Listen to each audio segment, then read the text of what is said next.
The history of our universe. The origin, evolution, and nature of the heavens have fascinated and confounded mankind for ages. New theories and major discoveries made in the 20th century transformed cosmology, although many things remain a mystery. This is the history of the universe from current cosmologists.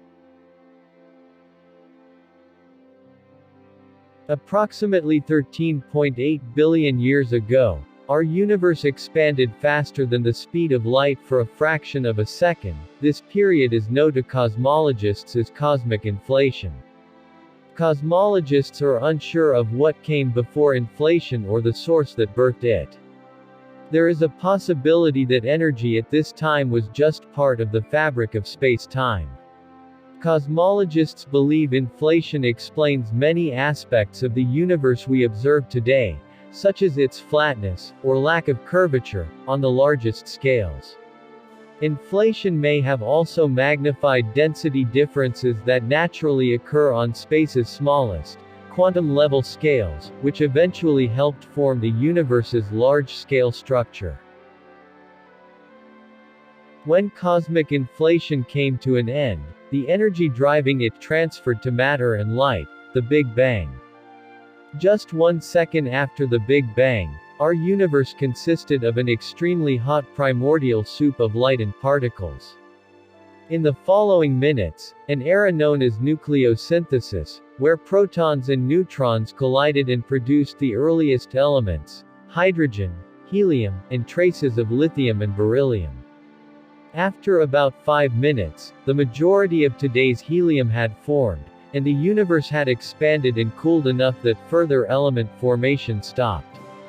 At this point, though, the universe was still too hot for the atomic nuclei of these elements to catch electrons and form complete atoms. The heavens was opaque because a vast number of electrons created a sort of fog that scattered light. About 380,000 years after the Big Bang, the universe had cooled enough so atomic nuclei could capture electrons. This period is known to astronomers as the Epoch of Recombination. This had two major effects on the cosmos. First, with the majority of electrons now bound into atoms, there were no longer enough free ones to completely scatter light, and the cosmic fog cleared. The universe became transparent, and for the first time, light could freely travel through great distances. Secondly, the formation of these first atoms produced their own light. This glow, still detectable today, is called the cosmic microwave background. It is the oldest light we can currently observe in the universe.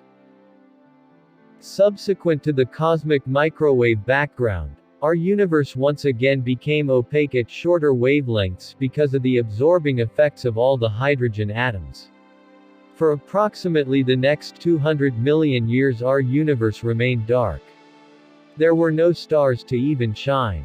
The heavens at this point contained an ocean of hydrogen atoms, helium, and trace amounts of other heavier elements. Gas was not evenly distributed throughout the heavens. Cooler regions of space were bulkier, with denser clouds of gas. As these clumps grew more massive, their gravity attracted additional matter. As they became denser, and more compact, the centers of these clumps became hotter, hot enough eventually that nuclear fusion occurred in their centers. These were the first stars.